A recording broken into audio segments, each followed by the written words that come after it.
तो चलो दोस्तों, कैसे हो आप सब? तो आज बात करते हैं अपन ऑप्शन बाइंग की। फ्यूचर ऑप्शन में ऑप्शन बाइंग जब अपन करते हैं तो उसकी बात अपन करते हैं। अगर आप ऑप्शन में ट्रेड करते हैं तो आपको एक बात ध्यान में रखनी है कि आपकी कैपिटल कभी भी जीरो हो सकती है। तो इन चीज़ों से बचने के लिए आप क्या करेंगे? हमेशा आपके पास में जितना भी अमाउंट है जिससे आप ट्रेड करना चाहते हैं, उसमें से 50% अमाउंट आप अपने ट्रेडिंग अकाउंट में डालिए। उससे क्या रहेगा, आपकी आधी कैपिटल बची रहेगी। अगर ट्रेडिंग वाली कैपिटल अगर आपकी जीरो भी हो जाती है तो आधी आधी कैपिटल तो कम से कम आपके पास बची रहेगी। और प्रॉफिट है ना, आप हमेशा ऐसे एक दिन में करोड़पति करोड़पति नहीं बना जाएगा। प्रॉफिट के लिए आपको क्या करना पड़ेगा, हमेशा जो आपकी कैपिटल है कम से कम उसका 5% बनाइए और 5% में आप खुश रहिए। अगर ये चीज़ें आप डेली फॉलो करोगे, 5%, 10%, 10% तक अपना प्रॉफिट रखिए आप। 10% बन गया तो आप उस दिन के लिए ट्रेड करना बंद कर दीजिए। सिर्फ मार्केट देखिए, चार्ट देखिए, आप ये कर सकते हैं। और दूसरी चीज़ जो है वो है, आपको स्टॉप लॉस हमेशा फॉलो करना है।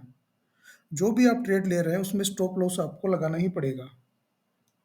और देखिए, अगर आप लालच करते हैं और अगर आपका मान लीजिए आपकी जो कैपिटल है जो आपने मार्केट में लगाई है, अगर वो जीरो हो जाती है, 50% आपको लॉस हो जाता है, तो क्या होगा, उस कैपिटल को रिकवर करने में बहुत ज़्यादा टाइम लगेगा और इस दौरान अपन इरिटेट भी हो जाएंगे। तो कैपिटल को सबसे पहला अपना काम क्या है, कैपिटल को अपने को बचा के रखना है। चाहे प्रॉफिट नहीं हो, आज हो गया कल नहीं हो रहा है, तो कल के लिए आप स्टॉप कर दीजिए, कोई दिक्कत नहीं। आपको लग रहा है मार्केट आपके अकॉर्डिंग नहीं चल रहा है, अगर एक बार लॉस हो गया तो उस लॉस को रिकवर करना बहुत मुश्किल हो जाता है। और देखिए, आप ऐसे मत सोचिए कि आपको एक दिन में 20,000 कमाने, एक दिन में 30,000 कमाने। ये चीज़ें मार्केट के लिए सही नहीं है। आपको टारगेट क्या रखना है, वीकली रखना है या फिर मंथली रखना है। वीक में अगर आप 5 दिन में से 3 ट्रेड भी सही ले लेते हैं तो आप अपने कैपिटल का कम से कम 40% तो आप बना ही लोगे, या 30% तो आप कम से कम बना सकते हो। अगर आपने 1 लाख रुपए लगाया तो एक वीक में आप 30,000 तो इजीली आप कमा सकते हो। तो आप हमेशा है ना, लालच मत कीजिए और अपनी कैपिटल को बचाने का प्रयास कीजिए आप हमेशा।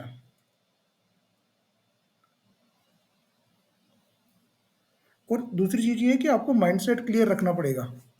जो चीज़ें मैंने आपको बताई हैं उन चीज़ों के लिए आपको माइंडसेट आपको हमेशा क्लियर रखना पड़ेगा। तो ये छोटी-छोटी चीज़ें हैं, ये आपको ध्यान रखनी है, तभी आप आगे बढ़ सकते हैं। और भी वीडियो देखने के लिए हमारा चैनल सब्सक्राइब कीजिए। Thank you guys.